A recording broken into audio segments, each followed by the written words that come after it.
Hot topic కార్యక్రమానికి స్వాగతం.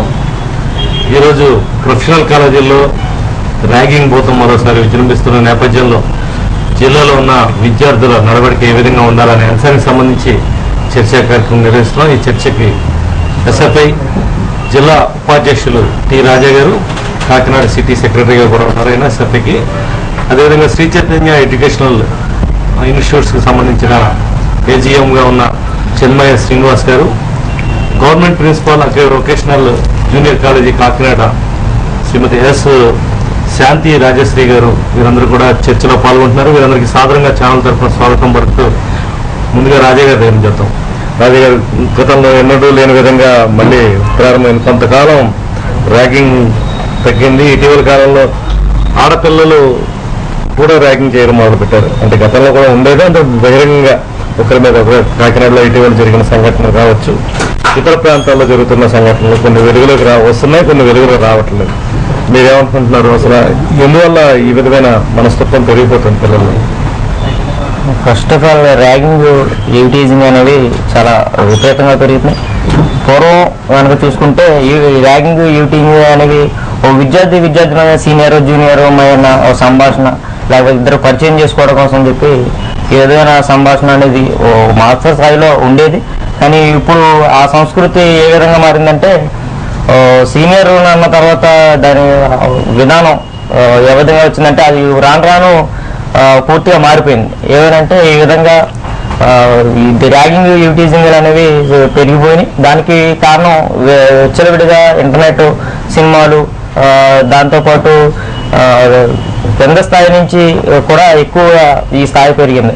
దానికి ఈ విధమైన రావడం వల్లే ఈ టీజింగ్, ర్యాగింగ్ అనేవి పెరిగినాయని చెప్పి చెప్తున్నాం. దాంతోపాటు ఎస్ఎఫ్ఐగా మెయిన్ చెప్పేది ఏంటంటే టీజింగ్, ర్యాగింగ్లకి ఇవన్నీ ఉండకూడదని చెప్పి గవర్నమెంట్ కూడా జీవో తీసుకొచ్చింది. దాని జీవో తీసుకొచ్చిన దాన్ని గవర్నమెంట్ అమలు చేయడంలో, దాన్ని పకడ్బందీ చేయడంలో చాలా లోపం ఉంది. దాన్ని ఎవరికంటే కాలేజ్ వరకు టీజింగ్, ర్యాగింగ్ జరగకూడదని చెప్పి ర్యాగింగ్ యాంటీ కమిటీ అని చెప్పి లెక్చరర్లతో స్టూడెంట్స్తో ఒక కమిటీ వరకు వేస్తున్నారు.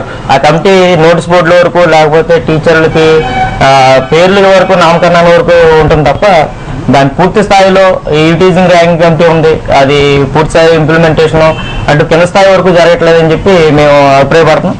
దాంతోపాటుగా కాలేజీల్లో కూడా ఈ టీజింగ్, ర్యాగింగ్లు చేస్తే శిక్షలు ఉంటాయి, దీన్ని గవర్నమెంట్ అపోజ్ చేస్తుంది, వ్యతిరేకిస్తుంది. ఇలా చేస్తే విద్యార్థులు కూడా నష్టపోతారు, చాలా మంది దీనికి లోనయ్యే వాళ్ళు బాధితులు కూడా పెరుగుతున్నారని చెప్పి చేసినా సరే ఆ విధంగా వాతావరణం కావట్లేదు. మీరు అన్నట్టు ప్రొఫెషనల్ కాలేజీల్లో ఈరోజు టీజింగ్, ర్యాగింగ్లు సంఖ్య పెరుగుతోంది.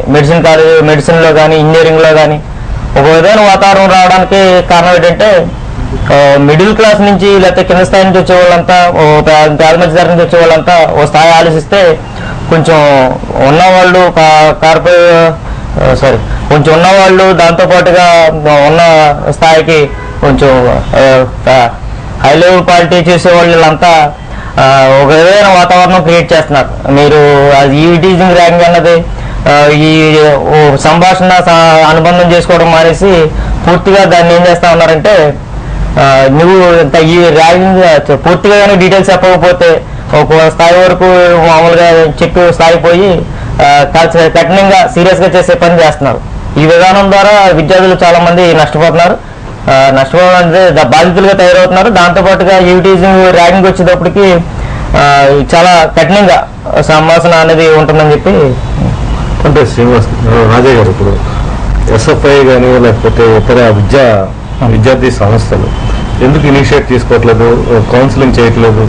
మీరు ధర్నాలు లేకపోతే రాస్తారోకాలు విద్యార్థి సమస్యల మీద ఏదో చేస్తారు, కానీ ఇలాంటి విషయాల్లో పర్టికులర్గా సీనియర్స్, జూనియర్స్ మధ్య ఉన్న అంతరాన్ని తగ్గించడానికి ఇలాంటి సమయాల్లో ఎందుకు ముందుకు రాలేకపోతున్నాం? అంటే మేము కాలేజీ స్టార్టింగ్లోనే మీరు అన్నట్టు ఇంజనీరింగ్, మెడిసిన్ కౌన్సిలింగ్ అవగానే వాల్ జనరల్ పోస్టర్ లాంటివి వేస్తాం. వేసి యాంటీ ర్యాగింగ్, ఈ ర్యాగింగ్ చేయడం ద్వారా ఇలా నష్టపోతారని చెప్పి విద్యార్థులకి క్లుప్తంగా చెప్పి పనిచేస్తాం. అంటే సెమినార్లు పెట్టే స్థాయి, అంటే గవర్నమెంట్ కాలేజీల్లో, గవర్నమెంట్ స్కూల్లో సెమినార్లు పెడతాం. అది అక్కడ ఉన్న యాజమాన్యం కోఆపరేటివ్ బట్టి కొన్ని ప్రైవేట్ కాలేజీల్లో కూడా కౌన్సిలింగ్ ఇస్తూ ఉంటాం. అది పూర్తి స్థాయిలో జరగట్లేదు. గవర్నమెంట్ ఇంప్లిమెంటేషన్ ఎక్కువ చేస్తే దానికి మేము కూడా సపోర్ట్ చేయడానికి మీరు చెప్పండి సార్ శ్రీనివాస్ గారు, ఇప్పుడు కాలేజీలో వాతావరణం ఇలా తయారవడానికి కారణం కొన్ని కళాశాలలో ఇంటర్మీడియట్ డిగ్రీ స్థాయిలో కూడా ర్యాగింగ్ జరుగుతున్న సందర్భాలు అనేకం వస్తున్నాయి. సున్నితంగా బాగా పెరుగుతున్న పిల్లలు ఆత్మహత్యలకు కూడా పాల్పడుతున్న సందర్భాలు కనిపిస్తున్నాయి. ఈ నేపథ్యంలో విద్యార్థుల తల్లిదండ్రులు కానీ విద్యార్థులు కానీ ఏ విధంగా మెలగాల్సిన అవసరం ఉంది? ముఖ్యంగా సీనియర్స్ జూనియర్ల పట్ల ఏ విధమైన ప్రవర్తన అలవాటు చేసుకోవాల్సింది? ఏదైనా విద్యారంగంలో లేదా విద్యా వ్యవస్థలో 3 ప్రధానమైన పాత్రలు ఉంటాయి. ఒకటి స్టూడెంట్ అనుకుంటే, పేరెంట్, టీచర్. ప్రజెంట్ జనరేషన్లో ఈ ముగ్గురు మధ్య కొరిలేషన్ కానీ కోఆర్డినేషన్ అనేది లోపం మూలంగానే ఎక్కువ ఇదవుతుంది. రెండు మీరు అన్నట్టు ప్రొఫెషనల్ కాలేజ్ తీసుకుంటే అక్కడ ఇండివిజువాలిటీ నుంచి గ్రూపిజం అనేది బింగ్ అవుతుంది. ఆ గ్రూప్ అనేది ఒక బస్సులో వచ్చే పిల్లైనా కావచ్చు, ఒక గ్రామం నుంచి వచ్చే పిల్లైనా కావచ్చు, ఒక క్లాస్ పిల్లైనా కావచ్చు. ఈ గ్రూపిజానికి ఒక అవుట్లెట్ అనేది దొరకట్లేదు వాళ్ళు. ఆ గ్రూప్ అంతా ఏంటంటే అక్కడ కాలేజ్ జరిగేటువంటి విషయాల పట్ల అగెనిస్ట్ గా కానీ లేదా ఫర్దర్ గానీ గ్రూప్ ఏర్పడుతున్నారు. మన కాకినాడలో చూసుకుంటే చాలా వరకు మన కంట్రోల్ ఉన్నప్పటికీ లేటెస్ట్ గా కొన్ని విషయాలు మనం at the age of 15 or 16 ఎవరికైతే బైక్ ఉందో ఆ బైక్ ఉన్నంతా గ్రూప్ గా ఏర్పడ్డారు. ఆ బైకుల్లో కూడా అపాచీ ఉన్నంతా ఒక గ్రూప్, లేదా పల్సర్ ఉన్నంత గ్రూప్, వాళ్ళ గ్రూపిజం ఆ ఏజ్ లో గ్రూప్ అనే దానికి ఆసక్తి చూపిస్తారు అనమాట. ఇదివరకు మన జనరేషన్ లో ఆ గ్రూప్ అంతా చదువుకోవడం మీద ఇంట్రెస్ట్ చూపిస్తుంటే ఇప్పుడు గ్రూప్ మాత్రం డిఫరెంట్ ఆస్పెక్ట్స్ లో డ్యూ టు ఇందాక ఏం చెప్పినట్లు బాగా చదువుకునే వాళ్ళు, మధ్య తరగతిగా ఉండేవాళ్ళు ఇలా ఉండేవారు. అప్పట్లో బాగా కష్టపడేవారు, లేదా బాగా చదువుకునేవాళ్ళు, లేదా బాగా చదవాలి ఇలా ఉంది. ఇప్పుడు ఏంటంటే డ్యూ టు మనకి పెరిగిన టెక్నాలజీని బేస్ చేసుకుని ఈ గ్రూప్స్ అనేవి ఏర్పడుతున్నాయి. వాళ్ళ పేరెంట్ యొక్క ఫైనాన్షియల్ స్టేటస్ ని బట్టి, వాళ్ళ ఇంట్లో ఉండే పేరెంటల్ కండిషన్ బట్టి. అంటే ఒక పిల్లడికి అవుట్లెట్ లేదు, ఆ అవుట్లెట్ పక్క ఫ్రెండ్ అయ్యాడు అనుకోండి, ఆ ఫ్రెండ్ ఏ గ్రూప్ ఉన్నాడు, ఈ పిల్లడు కూడా ఆ గ్రూప్ లోనే ఫాలో అవడం అనేది జరుగుతుంది అనమాట. మేబీ ఆ గ్రూప్ ఎటైనా దారి తీయచ్చు. ఇంకా ప్రొఫెషనల్ కాలేజీకి వచ్చిన తర్వాత పిల్లడికి ఇండివిజువాలిటీ అనేది పెరుగుతుందండి. ఆ ఇండివిజువాలిటీ అనేది పక్క ఫ్రెండ్ మీద డిపెండెంట్ గా మారుతుంది. At the age of 17 or 18 rather than his friend plays vital role. ఆ ఫ్రెండ్ అనేది అతను తన మీద తన ప్రభావం చూపిస్తుంటాడు. సో ఆ ఫ్రెండ్స్ అనేది ఒక గ్రూప్ గా ఫామ్ అవటం, ఆ గ్రూప్ ని గైడ్ చేసేటువంటి ఓపిక తీరిక టీచింగ్ కమ్యూనిటీకి పేరెంట్ కమ్యూనిటీకి లేకపోవడం మూలంగా మనకి ఇబ్బంది వస్తుందండి. ఇది పర్సనల్ గా నా యొక్క ఒపీనియన్. అంటే మీతో ఫీడ్బ్యాక్ చెప్తున్న తల్లిదండ్రులు చెప్తున్న దీన్ని బట్టి విద్యార్థులు, కొత్తగా జాయిన్ అయ్యే విద్యార్థులు ఎలాంటి భయాందోళనలు ఉంటున్నాయి, దాన్ని దూరం చేయడానికి అందరూ చేయాల్సిన ప్రయత్నం ఏంటంటే, అంటే ఒక విద్యార్థి మనకి పాశ్చాత్య దేశాల్లో కానీ లేదా ఉత్తర భారతదేశంలో కానీ చూసుకుంటే పిల్లవాడు 13-14 ఏళ్ళ వయసుకు వచ్చేసరికి పిల్లోడికి తన యొక్క భవిష్యత్తు గురించి ఒక ఆలోచన, ఒక అవగాహన ఉంటుంది. కానీ మన దగ్గరికి వచ్చేసరికి ఆ పిల్లోడి యొక్క భవిష్యత్తు మీద తన తల్లి, తండ్రి లేదా ఇంటి పక్కన వాడు ఎవరైతే వాళ్ళ ప్రభావం చూపించే అవకాశం. సో అతను కాలేజీకి అడుగు పెట్టేంత వరకు తన భవిష్యత్తు గురించి ఎటువంటి అవగాహన కానీ ఆలోచన కానీ ఉండట్లేదు. కాలేజీకి వచ్చిన తర్వాత అక్కడ ఒక ఐడియల్ని ఎత్తుకున్నాడు, ఆ సీనియర్నో ఒక టీచర్నో ఒక ఐడియల్ని ఎత్తుకున్నాడు. ఆ ఐడియల్ని ఎత్తుకుని ఆ ఐడియల్ని బేస్ చేసుకొని ఆ ideal maybe good or evil what ever it maybe అతను బ్రెయిన్ గా ఫాలో అవుతున్నాడు. సో కాలేజీకి వచ్చేంత వరకు అతను స్థిరమైన అభిప్రాయం కానీ నేను జీవితంలో ఇలా అవ్వాలని కానీ ఒక ఆలోచన లేదు. లేదా గ్రూప్ తీసుకొని ఆ గ్రూప్ లో నేను ఇంత పైకి వెళ్ళాలని ఆలోచన లేదు. ఏ గ్రూప్ వస్తే ఆ గ్రూప్ లో జాయిన్ అవుతున్నాడు, ఆ గ్రూప్ లో ఉన్న వాళ్ళని ఐడియల్గా ఎత్తుకున్నాడు తప్పితే పిన్ పాయింటెడ్ గా నేను ఇలా అవ్వాలనే ఆలోచన యువతలో కొంచెం లోపించిందని నా ఫీలింగ్ అండి. మేడం గారు మీరే ఉంటారు, ఇప్పుడు ముఖ్యంగా యువతల్లో కూడా ఏ విధమైన తత్వం పెరిగిపోవడానికి కారణాలు ఏంటి? మీరు మహిళగా ఉన్నారు, మహిళా కళాశాలకి ప్రిన్సిపల్ గా కూడా వ్యవహరిస్తారు. ఇటీవల వస్తున్న సినిమాలు కావచ్చు, మీరు చూసే దృశ్యం అనే సినిమా సంబంధించి ఏ విధమైన పరిస్థితులు ఏర్పడ్డాయి కుటుంబంలో అనే దానికి సంబంధించి అలాంటి సిచ్యువేషన్ కాకినాడలో కొంతమంది విద్యార్థుల మధ్య ఏర్పడింది. వాళ్ళు మెడికల్ స్టూడెంట్స్ కూడా. అంటే సినిమాల నుంచి వీళ్ళు నేర్చుకుంటున్నారా, లేకపోతే ఇలాంటి సంఘటనలు చూసి సినిమాలు తీస్తున్నారా? వాళ్ళు ఎక్కడికి వెళ్తుంది సమాజం? ఇప్పుడే మీరు మెడికల్ కాలేజ్ ప్రస్తావన తీసుకొచ్చారు. కాకినాడ మెడికల్ కాలేజీలో మా బంధువులు బాబు ఒకడు టాపర్ అండి, రీసెంట్ గా కాలేజీలో అడ్మిషన్ తీసుకున్నాడు. ఎన్నో ఆశలతో జాయిన్ అయ్యాడు. వాడికి చాలా ఒక టార్గెట్ ఉంది, ఒక గొప్ప డాక్టర్ కావాలనే ఆశయంతో జాయిన్ అయ్యాడు. అయితే ర్యాగింగ్ చేసేటప్పుడు అందరికీ తెలుసు ర్యాగింగ్ చేస్తారని మేము అందరం చెప్పాం. ఆ అబ్బాయికి పేరెంట్స్ కూడా చెప్పారు, బాబు ర్యాగింగ్ ఉంటుంది, జాగ్రత్త, కొంచెం ఓపికతో ఉండు అని చెప్పాము. అయితే అక్కడ ర్యాగింగ్ విశృంఖలత్వం ఎలా ఉందంటే భయంకరమైనటువంటి పరిస్థితులండి. అంటే ఇంకా మరీ దారుణమాట, నీలి చిత్రాల వరకు వెళ్ళిపోయిందండి ర్యాగింగ్ ఉండొచ్చు. ఇప్పుడు సీనియర్ జూనియర్ అనే ఒక వారిద్దరి మధ్యన ఒక మైత్రి ఏర్పడాలి, ఒక పరిచయం ఏర్పడాలి అనే ఉద్దేశంతో ర్యాగింగ్ అంటున్నారు తప్ప ఇది నిజంగా చెప్పాలంటే మనకు తెలియకుండానే చాలా భయంకరమైనటువంటి పరిస్థితుల్లోకి విద్యార్థుల్ని నెట్టేస్తుంది. అయితే ఈ సీనియర్స్ అనేటటువంటి వాళ్ళు ఎంత దారుణంగా ఎందుకు వ్యవహరిస్తున్నారు? నిజంగా వాళ్ళు బయటకు వచ్చి చూస్తే వాళ్ళు చాలా మామూలు విద్యార్థుల్లా కనిపిస్తారు. కానీ మరి జూనియర్స్ ని పట్టుకుని ఈ విధంగా వీళ్ళు ఇంత భయంకరమైనటువంటి విషయాలు నేకెడ్ గా మారమని, ఇట్లాంటివి భయంకరంగా వాళ్ళు తట్టుకోలేనంతగా అయిపోతే ఇప్పుడు ఏంటంటే అబ్బాయి హాస్టల్ నుంచి బయటకు వచ్చేయడం, చదవడానికి కూడా భయపడేటటువంటి పరిస్థితుల్లోకి వాళ్ళు విత్ ఇన్ 10 days నెట్టేశారంటే ఈ ర్యాగింగ్ అనేది ఎంత భయంకరంగా ఉందో మనం అర్థం చేసుకోవచ్చు. కేవలం ఏంటంటే ఇప్పుడు ఉన్నటువంటి ఈ నెట్వర్క్స్ కానీ లేకపోతే సెల్ ఫోన్స్, మొన్న ఈ మధ్యన సర్వేలో చెప్పారు భారత పాపులేషన్ కన్నా సెల్ ఫోన్స్ ఎక్కువైపోతాయి ఒక సంవత్సరంలో అని చెప్పేసి ఒక సర్వే వచ్చిందండి. మరి సెల్ ఫోన్స్ రకరకాలైనటువంటి ఇన్నోవేటివ్ సెల్ ఫోన్స్ వచ్చాయి. మరి ఏ విధమైనటువంటి టెక్నాలజీ కూడా ఈజీగా ఒకరి నుంచి ఒకరికి వెళ్ళిపోయేటటువంటి పరిస్థితులు. అయితే దీన్ని చాలా ఎలా ఉపయోగించుకుంటున్నారంటే కేవలం మరి ఈ బ్లూ ఫిల్మ్స్ గురించి ఎక్కువగా కూడా యువత దారి మళ్లించేస్తున్నారు. చిన్నపిల్లల నుంచి కూడా స్టార్ట్ అయిపోయింది ఇది. కాబట్టి దీన్ని ఎలా ఆప్ చేయాలి అంటే మనం ప్యారలల్ గా ఒక ట్రెడిషనల్ ఎడ్యుకేషన్ ని ప్రవేశపెట్టాలి. మనం టెక్నాలజీని ఆపలేం, మనం చొచ్చుకొస్తున్నటువంటి డెవలప్మెంట్ ని మనం ఆపలేం. ఇది ఎలాంటిదంటే ఈ ఆపలేనటువంటి పరిస్థితి, సునామీ లాంటిది. మరి ఈ సునామీని మనం అడ్డుకట్ట వేయలేని పరిస్థితుల్లో ఒక ట్రెడిషనల్ ఆనకట్ట వేయాల్సినటువంటి పరిస్థితి ప్రతి ఒక్కరి మీద ఉంది. మన పేరెంట్స్ కానీ టీచర్స్ కానీ సార్ అన్నట్టు పేరెంట్ టీచర్ స్టూడెంట్ మధ్యనటువంటి ఒక అవగాహన లేదండి మన సమాజంలో. అది గనుక తీసుకుని వస్తే విద్యా వ్యవస్థలో మార్పులు రావాలి. First of all primary education నుంచి కూడా విద్యా వ్యవస్థలో మార్పులు వస్తేనే తప్ప మనం ఎలాంటి ర్యాగింగ్ సిచ్యువేషన్ ని మనం ఎదుర్కోలేం. ఫస్ట్ ఆఫ్ ఆల్ ఎథిక్స్ నేర్పించాలి పిల్లలకి. అది చాలా కొరవడిందండి. కార్పొరేట్ విద్యా సంస్థలు చాలా ముందుకు రావాలి ఈ విషయంలో. ఎందుకంటే గత 2-3 generations గా చూస్తున్న లాంగ్వేజెస్ కూడా చెప్పరు. ఎంతసేపు కూడా మ్యాథ్స్, బయాలజీ, సివిక్స్ ఇలాంటివి సబ్జెక్ట్ ఓరియంటెడ్ స్టడీ అవుతుంది. కానీ మనకి ఎట్టి పరిస్థితుల్లో లాంగ్వేజెస్ కానీ ఎథిక్స్ కానీ వాల్యూస్ కానీ నేర్చుకునే పరిస్థితుల్లో మన పిల్లలు లేరు. ఆ టైం టేబుల్ చూస్తే, ఆ స్టడీ అవర్స్ చూస్తే ఎంతసేపు పుస్తకం పట్టుకుని ఈ సబ్జెక్ట్ ఓరియంటెడ్ గా వెళ్ళిపోతుంది. కానీ వీళ్ళకి చదువు యాక్చువల్ గా జీవితం అంటే ఏంటి, జీవితంలో ఏ విధంగా నడవడికతో ఉండాలి, ఎలాంటి మొరాలిటీస్ ఉండాలి, ఎలాంటి సిన్సియర్ ఎఫర్ట్స్ ఉండాలి అనేది మాత్రం మన పిల్లలకి నేర్పించట్లేదండి. అంటే ఏం చేయాలంటారు ఇప్పుడు నెక్స్ట్ వాళ్ళని ఈ దారిలో పెట్టడానికి చెప్పారు, నైతికంగా వాళ్ళని తీర్చిదిద్దాలి. అవునండి. అయితే ఇప్పట్లో అయ్యే పరిస్థితి ఉందా? ఇప్పుడు ఎడ్యుకేషన్ ఇయర్ స్టార్ట్ అయింది. ఇప్పుడు ఎడ్యుకేషన్ ఇయర్ పోలీసులు కానీ అంటే పోలీసులు కూడా కొంత క్రియాశీలక పాత్ర వహించేవారు. గతంలో కూడా వాళ్ళు కౌన్సిలింగ్ ఇచ్చేవారు, వచ్చి కళాశాలకు వచ్చి ప్రిన్సిపాల్ ఇతర తల్లిదండ్రుల్లో కొంచెం బాగా. ఇప్పుడు కూడా ఉందండి. మా ప్రతి గవర్నమెంట్ కాలేజెస్ కూడా ఒక నిర్దిష్టమైనటువంటి ఒక సూచనలు ఇచ్చింది. ప్రతి కాలేజీలో కూడా ఒక కౌన్సిలింగ్ సెల్ ఉండాలి.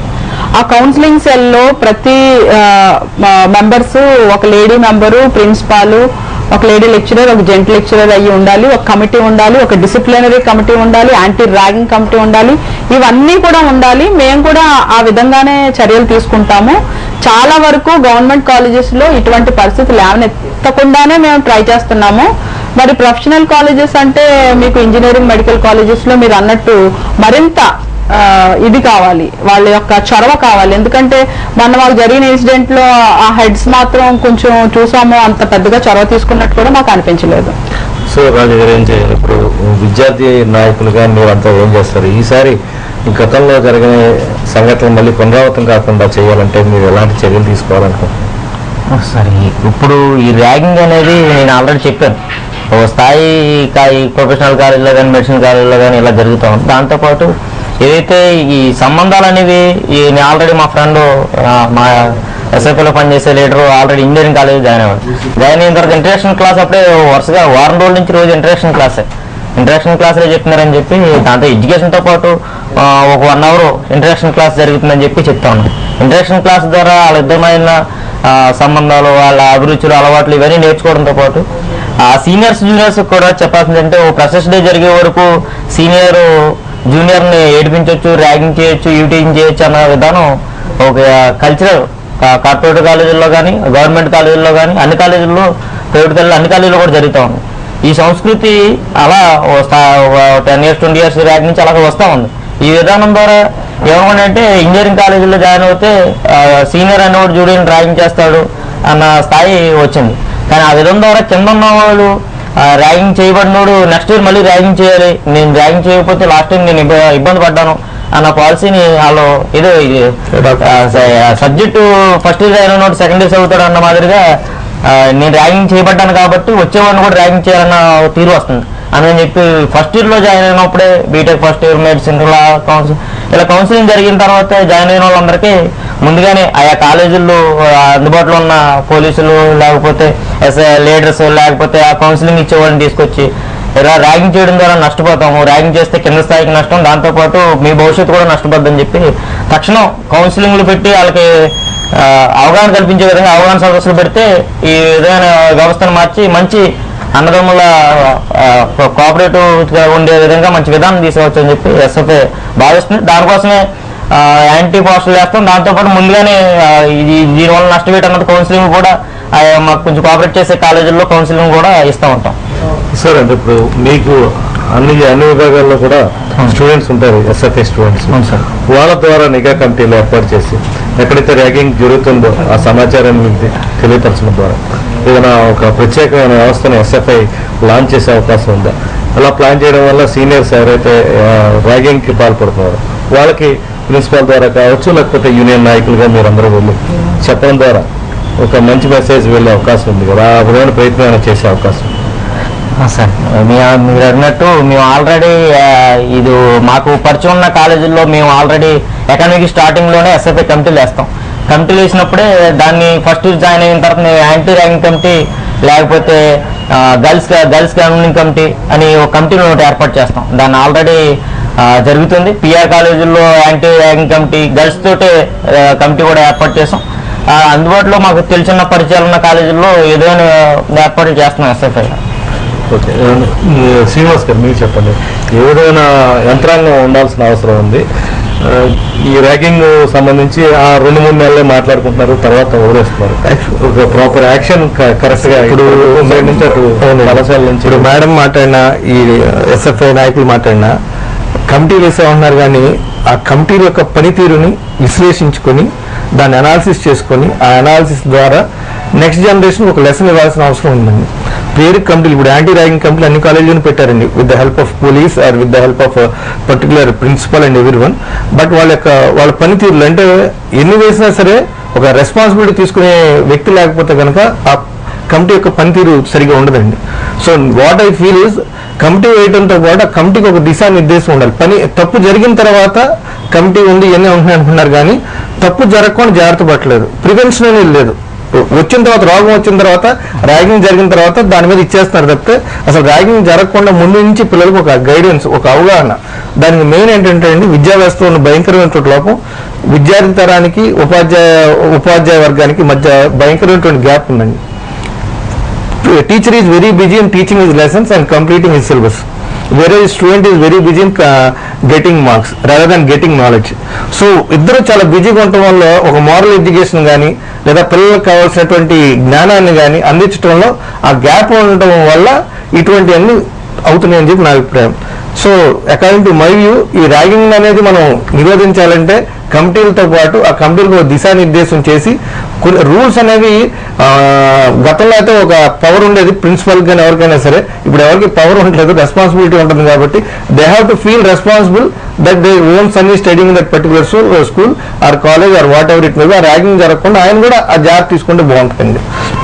సార్ అంటే ఇప్పుడు ఈ కళాశాలలో ముఖ్యంగా అన్నీ కూడా కమర్షియలైజ్డ్ అయిపోవడం వల్ల ఈ విధమైన విధానం ఏర్పడుతుందా? గతంలో ఇప్పుడు మనం ఐఐటి కళాశాలలో పరిశీలిస్తే కొన్ని కళాశాలలో క్యాంపస్ లో సైకిళ్లు మాత్రమే అనుమతిస్తారు, టూ వీలర్ బైక్స్ అనుమతించారు. అవునండి. అదేవిధంగా మీ కళాశాలలో కూడా ఇటీవల కాలంలో సెల్ ఫోన్లు అనుమతించిన పరిస్థితి ఉంది. అవునండి. ఈ విధమైన విధానం ఎంతవరకు మెరుగుపరిచే అవకాశం ఉంది? ఇలాంటి సిస్టమ్ ని తల్లిదండ్రుల ముందు మెప్పించాల్సిన అవసరం ఉంది, పిల్లలు వాళ్ళ మీద ఒత్తిడి చేసే అవకాశం, ఎట్లాంటి సిస్టమ్ ఉంటే మనకి బాగుపడే అవకాశం? గతంలో ప్రతి ఇంట్లోనూ ఉమ్మడి కుటుంబం ఉండేదండి.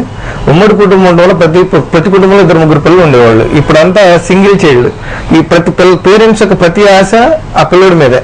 తండ్రి తను కావాలనుకునేవన్నీ ఆ పిల్లోడితో చేద్దాం అనుకుంటారు. తను స్విమ్మింగ్ ఛాంపియన్ కాలేదు అనుకోండి, పిల్లోడిని స్విమ్మింగ్ నేర్పించి స్విమ్మింగ్ ఛాంపియన్ కావాలి. సో పిల్లోడి మీద ఎనలేని ఒత్తిడి. మీరు అందరూ అనుకుంటారంటే శ్రీ చైతన్య చేర్పించారు, కార్పొరేట్ కాలేజ్ చేర్పించారు, బోర్డు అంత ఫీజు కట్టారు, చాలా హ్యాపీ అనుకుంటారు. బట్ ఆ పిల్లోడి మనసులో ఏమంటే తెలుసా, మా నాన్న ఇంత ఫీజు కట్టాడు, ఆ ఫీజు తగ్గ నేను చదువుతున్నాను లేదో, ఆ చదువు తగ్గ మార్కులు తెచ్చుకుంటున్నాను లేదని స్ట్రెస్ ఎక్కువైపోతుందండి. మీరు అన్నట్టు కొన్ని రూల్స్ మేము పెడుతున్నా, రూల్స్ ఫ్రేమ్ చేస్తున్నా సరే టు సాటిస్ఫై పేరెంట్ అనేది మాకు చాలా ఇబ్బంది అయిపోతుంది. సెల్ ఫోన్స్ అనేది తేవద్దన్నా సరే తల్లిలో తండ్రి దమ్ముతాడుకు పిల్లలకు సెల్ ఫోన్ ఇచ్చిన సందర్భాలు చాలా ఉంటాయి. మేము పట్టుకుంటాం, ఫోన్ పట్టుకొని పేరెంట్ పిలిపిస్తాం. పేరెంట్ మా ముందు కొడుకుని సపోర్ట్ చేయాలా లేదా నిజాన్ని సపోర్ట్ చేయాలో తెలియనటువంటి పరిస్థితుల్లో చాలా నలిగిపోయిన సందర్భాలు ఉన్నాయి సార్. కొన్ని అయితే మనం ఈ సొసైటీ ఇప్పుడు ఆంధ్ర యూనివర్సిటీలో కూడా నో పొల్యూషన్ జోన్ అని ఏ వెహికల్ని క్యాంపస్ లోపలికి రానివ్వట్లేదు సార్. సో కొన్ని ఉపయోగపడి ఉన్నప్పటికీ ఆ ఉపయోగాన్ని పేరెంట్ అర్థం చేసుకుని పిల్లవాడి మనసులో ఇంజెక్ట్ చేయాలి. కురుకురే తినడం వల్ల ఆరోగ్యం పాడైపోతుందని తెలిసినా సరే యాజ్ ఏ ఫాదర్ నేను మా అబ్బాయికి కురుకురే తీసుకెళ్లి పెట్టిస్తాను తప్పితే అది ఇష్టం ఉంది, వాడి ఇష్టం కాబట్టి వాడి ఇష్టాన్ని ఫుల్ఫిల్ చేయాలి. ఖరీదైన బైకులు, ఖరీదైన సెల్ ఫోన్లు ఇవన్నీ ఆ పిల్లలకు ఇదివరకు అంటే మనం ఏదైనా వాడు ఫస్ట్ వస్తేనో లేకపోతే సెకండ్ వస్తే ఏదైనా సాధిస్తూ గిఫ్ట్ ఇచ్చేవాళ్ళం. ఇప్పుడు మేము వాళ్ళకి టైం ఇవ్వలేకపోతున్నాం, గిఫ్ట్ రూపంలో వాళ్ళని ఇచ్చేస్తున్నారు. అది తేడా అండి. అంటే ఇప్పుడు ఈ విధానం కట్ చేయాలంటే ఎలా? అది ఫ్రమ్ చైల్డ్హుడ్ చిన్నప్పటి నుంచి కూడా పిల్లల్లో మోరల్ వాల్యూస్, ఎథిక్స్ అనేవి నేర్పించాలండి. It part and parts of our curriculum as well as school as well as parent. అంటే అందరూ ఒక్కొక్క పిల్లల్ని బ్రాటప్ లో తేడా ఉంటుంది పరిస్థితుల్లో వాళ్ళు ఈ విధంగా స్ట్రిక్ట్ గా ఇంప్లిమెంట్ చేసే అవకాశం. స్ట్రిక్ట్నెస్ కాదండి, స్ట్రిక్ట్నెస్ కాదు దాన్ని స్ట్రిక్ట్నెస్ అదే గారాభంగా పెంచుతున్న వాతావరణం కనిపిస్తుంది. గారాభం కూడా ఎందుకండి, మనం ఆ పిల్లలతో ఒక అరగంట మాట్లాడే టైం ఉండదు, వాటితో పాటు టీవీ చూస్తాం తప్ప వాడి యొక్క చదువు గురించి కానీ వాడి యొక్క ప్రోగ్రెస్ రిపోర్ట్ గురించి కానీ మాట్లాడుకునే తీరిక ఓపిక పేరెంట్కి లేకపోవడం మూలంగా ఆ ఒత్తిడి మూలంగా ఈ గ్యాప్ అనేది వస్తుందండి. ప్రతి పిల్లలకు ఒక అవుట్లెట్ ఉండాలి, తన మనసులోని బాధను ఫ్రీగా పంచుకోగల ఒక అవుట్లెట్ ఉండాలి. ఇదివరకు తల్లి తండ్రి అమ్మ నాన్న అత్తయ్య అందరూ ఉండేవాళ్ళు కాబట్టి అక్కడ పంచుకునేవాళ్ళు. ఇప్పుడు అది లేకపోవడం మూలంగా వాడికి అవుట్లెట్ లేకపోవడం మూలంగా చిన్నతనం నుంచి వాడు ఒక ఇదిగా తయారీ ఫ్రెండ్స్ మీద ఎక్కువ డిపెండ్ అవుతున్నాడు. అది దారి తీస్తుందండి. నేనున్నట్టు గురువులు కూడా చాలా సిలబస్ కంప్లీట్ చేయడం మీద తప్ప విద్యార్థులు దృష్టి పెట్టలేని వాతావరణం. అదే రైటే, కాకపోతే పిల్లల మార్కులను బట్టే జ్ఞానాన్ని ఇస్తున్నారు. పిల్లల యొక్క మార్కులను బట్టి టీచర్ యొక్క నైపుణ్యాన్ని గుర్తిస్తున్నారు కాబట్టి సో టీచర్ కూడా మార్కులు తెప్పించడం మీద శ్రద్ధ చూపిస్తున్నారు తప్ప అది జ్ఞానాన్ని ఇవ్వడంలో ఇదివరకు అంత శ్రద్ధగా చూపించట్లేదు. అత్యధిక సంఖ్యలో క్లాసులో పిల్లలు ఉండడం కూడా కారణం ఉంటారు. ఇప్పుడు ఎవరు ఉంచట్లేదు సార్, ఎవరు ఒప్పుకోవట్లేదు, పేరెంట్ ఒప్పుకోవట్లేదండి. గతంలో అయితే మేడం మనకి కార్పొరేట్ స్కూల్స్, ఇప్పుడు కార్పొరేట్ స్కూల్ గ్రౌండ్ ఉండాలి, క్లాస్కి 30 మంది ఉండాలి, ఏసీ ఉండాలి, పీఈటీ ఉండాలి, ప్రతి ఒక్కటి చూసి జాయిన్ చేస్తున్నారు తప్ప చూడకుండా ఏ పేరెంట్ జాయిన్ చేయట్లేదు సార్. వేరెవరు ఇంజనీరింగ్ కాలేజ్ కానీ మీరు ఏ కాలేజీకి వెళ్ళినా సరే ర్యాగింగ్ ఉందా, ర్యాగింగ్ ఉంటే ఎన్ని రోజులు ఉంటే ఆ 2 రోజులు నా కొడుకుని నా కూతురు ఎలా కాపాడుకోవాలి పేరెంట్స్ శ్రద్ధ చూపిస్తున్నాడు, పేరెంట్స్ శ్రద్ధ చూపి జాయిన్ చేస్తున్నారండి. సో అక్కడక్కడ కొన్ని జరుగుతుంది అలానే. మేడం ఏం చేయాలంటారు? బాగా ఆడపిల్లల్లో కూడా ఈ విధమైన ఇది పెరిగిపోవడం కారణాలు ఏంటి? మీరు గమనించిన ఆన్సర్ ఏంటి? తెలియకతనమేనండి, తెలియనితనం. వాళ్ళకి ఏం తెలియదండి, సమాజంలో ఎలా బ్రతకాలి, ఎవరిని ఏమనాలి, ఎలా ఉండాలి అనేది తెలియదు. వాళ్ళకి ఉన్నటువంటి అవకాశాలను అందిపుచ్చుకోవడమే తప్ప ఇప్పుడు సెల్ ఫోన్ ఒక అవకాశం, వాళ్ళకి ఒక ఆపర్చునిటీ. ప్రతి ఒక్కరికి సెల్ ఫోన్ కొనిస్తున్నారు, దాన్ని మామూలుగా ఇటువంటి నెగిటివ్ వేలో ఉపయోగించుకోవడం తప్ప వాళ్ళకి యాక్చువల్ గా దాని ఉపయోగాలు కానీ దాన్ని ఎలా పాజిటివ్ గా ఉపయోగించడం అనేది వాళ్ళకి తెలియదు. మన పిల్లలకి ఇప్పుడు ఈ జనరేషన్ కి ఏమీ తెలియదండి, అసలు పిల్లల్ని మనం అనడానికే వీల్లేదు. ఎందుకంటే వాళ్ళకి ఆ టైప్ ఆఫ్ విద్యను మనం అందిస్తున్నాం. ఈ జనరేషన్ ఇంకో లోపం ఉందండి, ఐడెంటిటీ క్రైసిస్. ఆ ఏజ్ లో ఉన్న ప్రతి పిల్లలు తనకు ఐడెంటిటీ ఉండాలనుకుంటారు, either in good way or in bad way. మంచితనంగా ఉండేది 10 మందిలో ఒకళ్ళు ఉంటారు, మిగతా 9 మంది ఎలాగోలా తన ఐడెంటిటీ నిరూపించుకోవడానికి చేసే రకరకాల ప్రయత్నాల్లో ఇవన్నీ బయట టైం పడుతుంది. అంతే కదా, వాటిలో కొన్ని పరాకాష్ఠ వికృతమైన చేష్టలు బయటకు వస్తాయి. సో ఐడెంటిటీ క్రైసిస్ పెంచాలి. తెలియనితనం అండి, పిల్లలకి ఏమీ తెలియట్లేదు, వాళ్ళకి అసలు ఏమీ తెలియట్లేదు. మన విద్యార్థుల పరిస్థితి చాలా అగమ్యగోచరంగా ఉందండి. యాజ్ ప్రిన్సిపాల్ నేను ఒక 500 మంది విద్యార్థుల్ని నేను చూస్తూ ఉంటాను డైలీ. అసలు వాళ్ళకి ఏం తెలియట్లేదు, పరిస్థితులు తెలియదు, అసలు ఎందుకు వాళ్ళు చదువుకోవాలి, లేకపోతే రేపొద్దున ఏం సాధించాలి, ఎలాంటి సోషల్ రెస్పాన్సిబిలిటీతో వాళ్ళు ఉండాలి, కనీసం మినిమం సోషల్ రెస్పాన్సిబిలిటీ మన విద్యార్థులకు లేదండి. సో వీటన్నిటికీ కారణాలు కేవలం ఏంటంటే విద్యా వ్యవస్థే. మనం అనుకున్నట్టు ఏంటంటే రకరకాల బ్యాక్గ్రౌండ్స్ నుంచి వస్తారు విద్యార్థులు, ఒక్కొక్కరి బ్యాక్గ్రౌండ్ ఒక్కొక్కలా ఉంటుంది. సో వాళ్ళందరినీ కూర్చోబెట్టి కలిపేసి కూర్చోబెట్టేది ఒక క్లాస్ రూమ్. ఆ class room is the destiny of the nation. The class room is the destiny of the nation అండి. అలాంటి డెస్టినీ అయినటువంటి ఒక క్లాస్ రూమ్ ని మనం ఏ విధంగా మనం ఈ రోజు గవర్నమెంట్ కానీ లేకపోతే మనం కానీ ఏ విధంగా చేస్తున్నాము? ఒక టీచర్ ఉంటున్నారా, వాళ్ళకి నేర్పించేవి ఏంటి అసలు విద్యార్థులకి. ఎందుకంటే మనం నేర్పించినవే రేపు పొద్దున్న రిఫ్లెక్ట్ అవుతాయండి వాళ్ళకి. ఈ రోజు ర్యాగింగ్ చేసే వాడికి తెలియదు, వాడు ర్యాగింగ్ చేసినందుకు అవతల వాడు నష్టపోతున్నాడని వాడికి తెలియదు. కేవలం వాడు ఆనందం కోసమే అది చేస్తున్నాడు. నిజం చెప్పాలంటే వాడు ఇంత నష్టపోతున్నాడు, అవతల వాడు చచ్చిపోయే పరిస్థితికి వచ్చేస్తాడని కూడా వీడు ఊహించాడు ర్యాగింగ్ చేసేటప్పుడు. ఒక అవగాహన నేర్పిస్తున్నారండి. టీచర్లు కూడా చక్కగా నేర్పిస్తారు, పుస్తకాల్లో ఉన్న చక్కగా నేర్పిస్తున్నారు. కానీ పుస్తకాల్లో లేని మన సంస్కృతి ఇచ్చింది పిల్లలకి చెప్పే తీరిక ఒప్పుకోవట్లేదు. బుక్ లో ఉంది చక్కగా పిల్లలకు క్లాస్ రూమ్ లో చక్కగా చెప్తున్నారు. టీచింగ్ అయితే ఎక్కడ గతంలో కన్నా పర్ఫెక్ట్ టీచర్స్ వచ్చారు. బట్ టీచర్ అనే అతను చదువుతో పాటు జ్ఞానాన్ని, మన సంస్కృతి సంబంధించిన విషయాలను కూడా చెప్పాలి. అదే మన కరికులం లో ఎథిక్స్ లో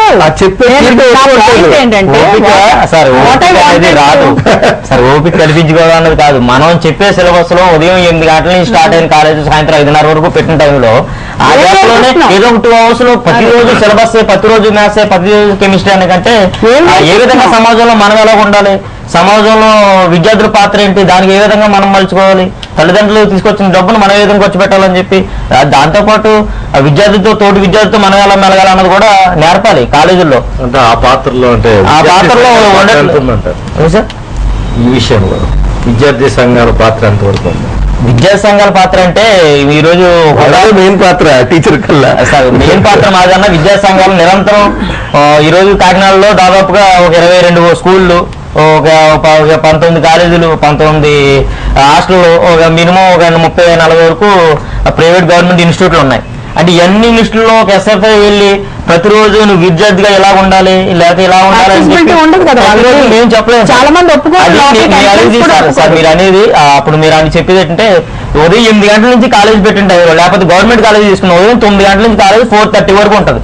4:30 వరకు ఉదయం నుంచి విద్యార్థికి సాయంత్రం వరకు ఒక సబ్జెక్టే చెప్పడం మానేసి ఆ సబ్జెక్ట్ చెప్పాలి. అంటే విద్యార్థిగా పరిపూర్ణమైన విద్యార్థిగా ముందుకు రావాలంటే విద్యారంగంలో విద్యార్థి తీసుకుని మంచి లక్ష్యం కోసం వెళ్ళాలి. దాంతో పాటుగా కూడా ఎథిక్స్ అండ్ వాల్యూస్, దాంతో పాటు సమాజంలో ఆడేలా ఉండాలి, ఆ విద్యార్థి ఏ విధంగా మెలగాలన్నది కూడా చెప్తే ఉపయోగం అని చెప్పి అసలు ఎప్పటి నుంచో చెప్తా ఉన్నా.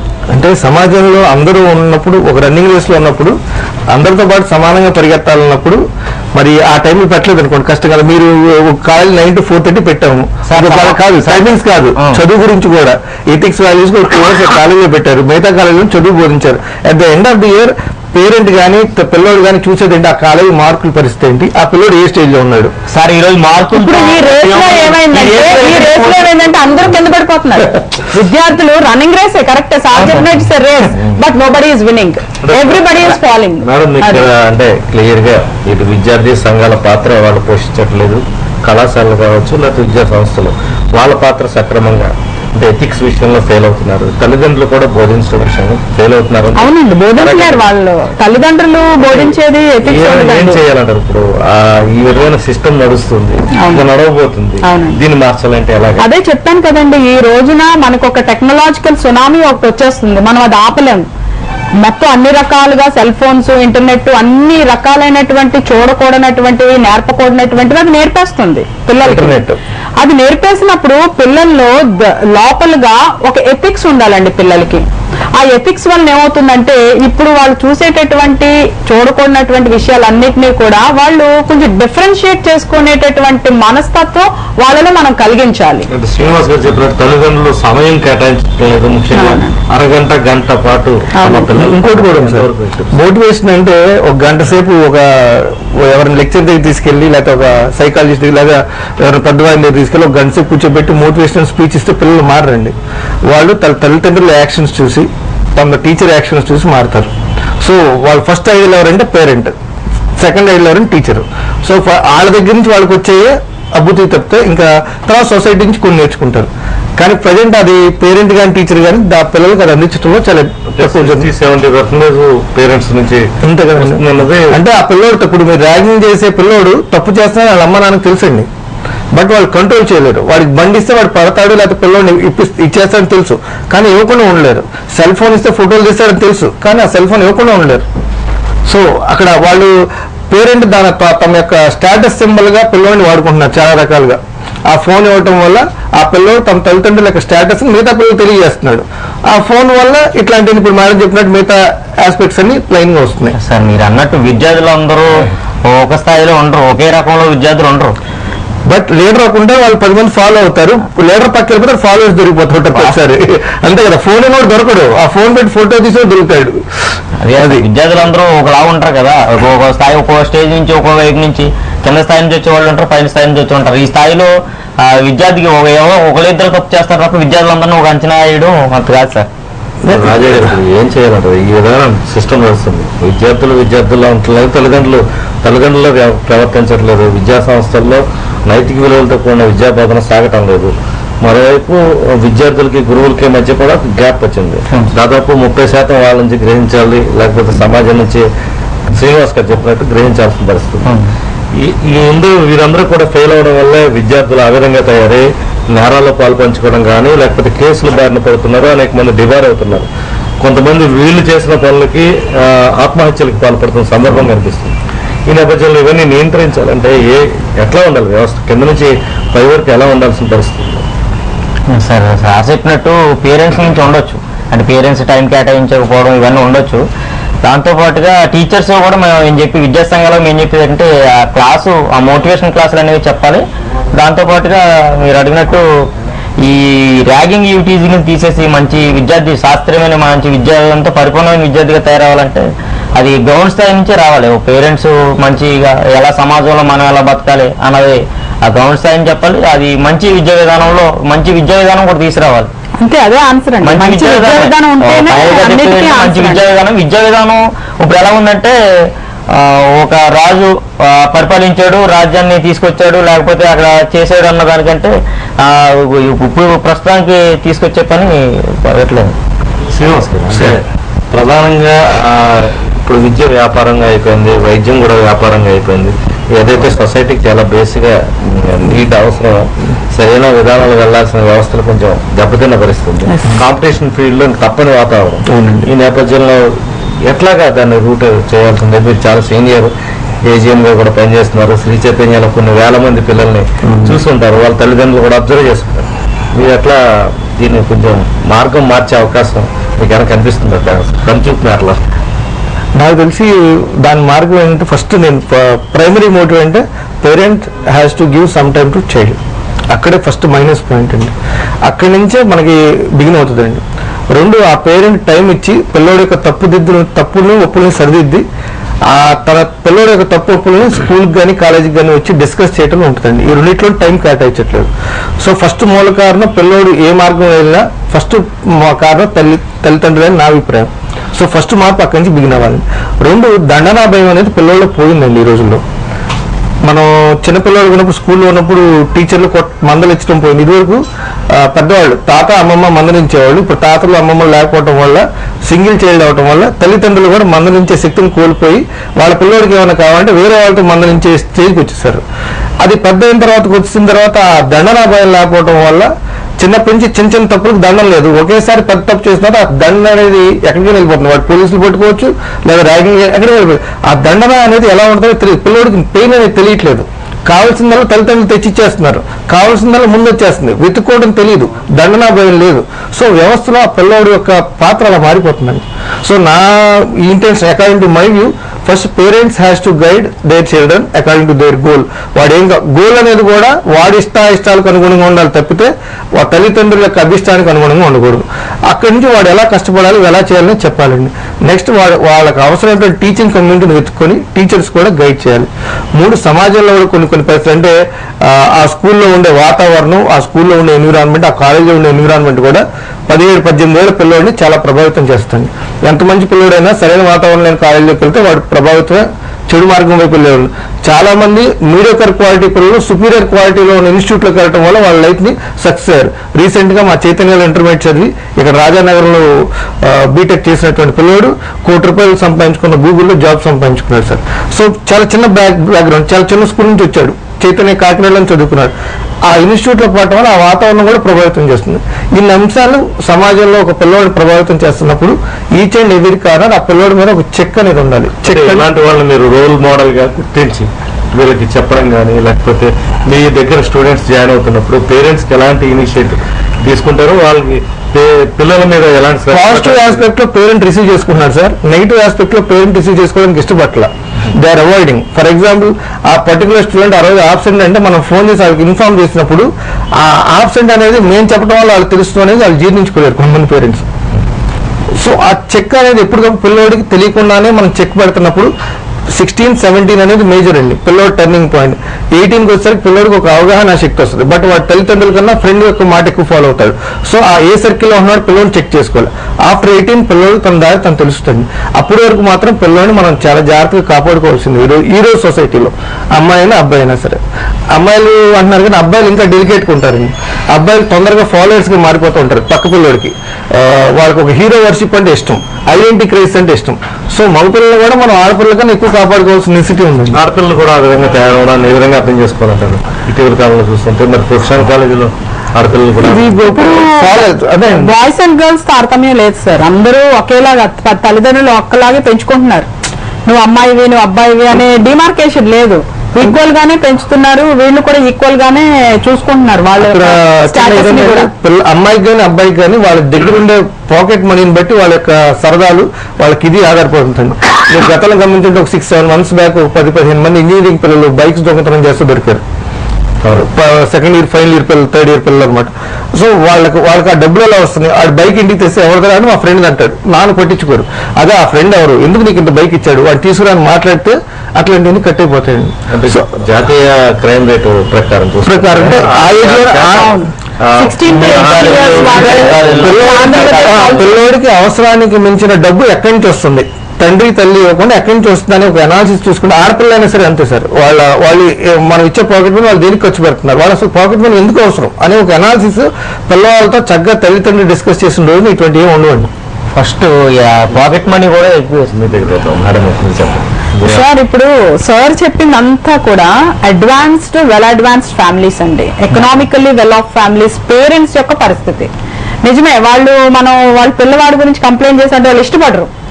They are all well off మాట, ఎకనామికల్లీ వెల్ ఆఫ్. నా దగ్గరకు వచ్చేస్తే నా పేరెంట్స్ అందరూ కూడా poor and below middle class families, very poor. And వాళ్ళు ఏం చేస్తారంటే వాళ్ళ పిల్లల్ని చాలా చక్కగా పంపిస్తారండి. అసలు మనం ఏం చెప్తే అది వాళ్ళు పాటిస్తారు. అమ్మ మీ అమ్మాయి ఇలా ఉందంటే మన ఎదురుగుండానే అమ్మాయిని దండిస్తారు. సో అట్లాంటి పేరెంట్స్ మా దగ్గర ఉన్నారు. అయినప్పటికీ కూడా విద్యార్థుల సమస్యలు ఒకటే, కార్పొరేట్ విద్యార్థులు అలాంటి పనులే చేస్తారు. ప్రభుత్వ కాలేజీల్లో పేదరికం నుంచి వచ్చిన విద్యార్థులు కూడా అలాంటి పొరపాట్లే చేస్తారు. Same ragging, same mentality, same problems. అయితే ఇక్కడ ఏంటంటే parents parents should be responsible. Some parents are responsible and some parents may be very busy to be responsible. So ఈ విధమైనటువంటి సమాజంలో ఇలాంటి డిఫరెన్సెస్ ఉన్నప్పుడు మనం ప్రతి ఒక్కరిని కూడా క్లాస్ రూమ్ లోనే సరిదిద్దగలం. నా ఉద్దేశం అదే, నేను ఎప్పటికైనా అదే అంటాను. క్లాస్ రూమ్ లో మనం ఖచ్చితంగా ఒక విద్యార్థిని ఒక వ్యక్తిత్వాన్ని ఇవ్వగలం. మనం ఎప్పుడైతే ఒక వ్యక్తిత్వం ఒక విద్యార్థికి ఇవ్వగలిగామో వాడు ఖచ్చితంగా ఒక మంచి పౌరుడుగా తీర్చిదిద్దబడతాడు. ఆటోమేటిక్ గా మీరు అన్నటువంటి ఇలాంటి మిస్లీడింగ్ క్వాలిటీస్, ర్యాగింగ్ చేయాలనే దుర్బుద్ధి గాని, అమ్మాయిని ఏడిపించాలనేటటువంటి దుర్బుద్ధులు గాని ఇవేమీ కూడా లేకుండా చేసేది ఆ క్లాస్ రూమ్ యొక్క వాతావరణం, అక్కడున్నటువంటి పాఠ్యాంశం కూడా. సో ఇక్కడ మనం మార్చవలసింది ఏంటంటే అలాంటి పాఠ్యాంశాల్లో ఉన్నటువంటి కరికులం రావాలి మనకి, అలాంటి పాఠ్యాంశాలని బోధించేటటువంటి సమయం ఉండాలి మనకి. 2 ఉండాలి, ఒకటి ఆ పాఠ్యాంశం ఉండాలి, ఒకటి సమయం ఉండాలి. ఈ రెండిటితో గనుక మానవ వనరుల అభివృద్ధి శాఖ సెంట్రల్ గవర్నమెంట్ వాళ్ళు ఆల్రెడీ దీని మీద ఫోకస్ పెట్టారండి. ఫోకస్ లో వాళ్ళు ఏమంటారంటే you have to change the curriculum with ethics and values. అది ఇప్పుడు లేటెస్ట్ గా నిర్భయ ఎపిసోడ్ జరిగిన తర్వాత ఇమీడియట్ గా కమిటీస్ వేసేసారు సెంట్రల్ గవర్నమెంట్ లో. ఏంటి, ఎక్కడుంది ప్రాబ్లం, ఎందుకు ఈ విధంగా పెట్టరైపోతున్నా, ఇలాంటి దారుణమైనటువంటి స్వభావం కదా అది. ఆ సంఘటన తర్వాత కొన్ని వేల సంఖ్యలో అత్యాచారాలు కావచ్చు, మహిళల మీద ఘోరాలు కావచ్చు, అనేకం జరిగాయి. యూత్ అందులో ఎక్కువ ఇన్వాల్వ్ అయ్యారు. అవునండి. దాంతో చట్టం చేసినప్పటికీ కూడా దేశవ్యాప్తంగా కంట్రోల్ కాని పరిస్థితి. ఇది ఒక్క ఓవర్ నైట్ కంట్రోల్ కాదు కదా. These are some qualities which are already ingrained in the mentalities. Madam, అంటే 2 సంవత్సరాల నుంచి దాదాపుగా మనం ర్యాగింగ్ సంబంధించి మాట్లాడుతాం. ప్రతి ఇయర్ బిగినింగ్ లో ఎడ్యుకేషనల్ ఇయర్ థియరీ 2 సంవత్సరాలు ఏంటండి, గత 10 సంవత్సరాల నుంచి మాట్లాడుతున్నాం. దాని మీద చర్య తీసుకోవడం కానీ, రాష్ట్ర ప్రభుత్వ విద్యాశాఖ కానీ ప్రధానంగా దృష్టి పెట్టి చాలా లోపాలు ఉన్నాయి. మన 1వ తరగతి నుంచి ఇంటర్మీడియట్ వరకు విద్యా వ్యవస్థలో ఒక సబ్జెక్ట్ తీసుకురావాల్సిన అవసరం ఉంది. మన సంస్కృతి సాంప్రదాయాల్ని ఎథిక్స్ ని ఇవన్నీ కూడా మిళితం చేయాల్సిన అవసరం ఉందని ఎందుకు గుర్తించలేకపోతుంది? ఇప్పుడు ఆచరణలో ఉంది. ఇప్పుడు ఇంటర్మీడియట్ లో ఫస్ట్ ఒక పేపర్ పెట్టేశారు ఈ సంవత్సరం, ఈ ఏడాదిలో ethics and values is a compulsory paper. They have to go through the paper and they have to pass through the exam. అప్పుడే వాళ్ళకి రిజల్ట్ అనౌన్స్ చేస్తారు. అదే విధంగా డిగ్రీలో కూడా subject compulsory subject second year లో ఫస్ట్ ఇయర్ లో పెట్టేశారు విత్ మార్క్స్ విత్ పాయింట్స్ పెట్టారు. సో ఇది పీజీ లెవెల్లో కూడా ఇట్ ఈస్ కంటిన్యూయింగ్. సో ఇప్పుడు మనకు కావాల్సింది ఏంటంటే ప్రైమరీ లెవెల్ కి కిందకి దిగాలి ఎడ్యుకేషన్. ఎప్పుడైతే ఇప్పుడు గ్రాడ్యువల్ చేంజెస్ వస్తాయండి, మనం ఓవర్ నైట్ చేంజెస్ రావు, ఇవి గ్రాడ్యువల్ చేంజెస్. సో ఈ గ్రాడ్యువల్ చేంజెస్ వల్ల కనీసం ఈ జనరేషన్ ఎలాగో మనం ఇప్పుడు they are out of control. ఇప్పుడు వాళ్ళు ఎప్పుడు నేర్చుకుంటారో మనం ఎలా నేర్పించాలో కూడా మనకు తెలియదు. పోలీసు ఇంటర్ఫీరెన్స్ అయితే తప్ప వాళ్ళలో మార్పు రాదు, పనిష్మెంట్స్ ఉంటే తప్ప వాళ్ళలో మార్పు రాదు. కానీ ఇప్పుడు మన జనరేషన్ ప్రస్తుతం ఉన్నటువంటి చిన్నారులు వీళ్ళందరినీ కాపాడుకోవాలంటే ఖచ్చితంగా మనకి పాఠ్యాంశాలు ఉండాలి. ప్రతి ఒక్కరికి చిన్నప్పటి నుంచి కూడా ర్యాగింగ్ అంటే ఏంటి, యాంటీ ర్యాగింగ్ అంటే ఏంటి, ర్యాగింగ్ చేస్తే ఎలా ఉంటుంది అనే పరిస్థితిలో అవగాహన నేర్పించే విధంగా 10th క్లాస్ 9th క్లాస్ లో కూడా చెప్పేస్తూ వచ్చేస్తే వాళ్ళు కొంచెం మెరుగ్గా ఉంటారు విద్యార్థులు. ప్రధానంగా ఒక లోపం కూడా కొంతమంది మానసిక విశ్లేషకులు చెప్తున్నారు, క్రీడా సౌకర్యాలు ఎక్కడ లేకపోవడం వల్ల అవునండి పిల్లల్లో ఒక ఖచ్చితమైనటువంటి అవునండి మానసిక ఒత్తిడి నుంచి దూరం వెళ్ళడం కానీ ఇవి లేకపోవడం జరుగుతుంది. ఇది అన్ని విద్యా సంస్థలు అవునండి దానికి సక్రమంగా నిర్వహించకపోవడం వల్ల వాళ్ళలో ఏదైనా సమస్య వచ్చినప్పుడు ఎదుర్కోలేని పరిస్థితి, వచ్చిన తర్వాత సూసైడ్ అటెంప్ట్ చేస్తారు. నేను మీతో పూర్తిగా ఎక్కివేస్తున్నానండి. పిల్లలకి అవుట్లెట్ లేదండి. పిల్లలు ఇప్పుడు ఎలా ఉన్నారంటే పనిష్మెంట్ లా ఉంటుంది తప్ప చదువు వాళ్ళకి హ్యాపీనెస్ క్రియేట్ చేయట్లేదు.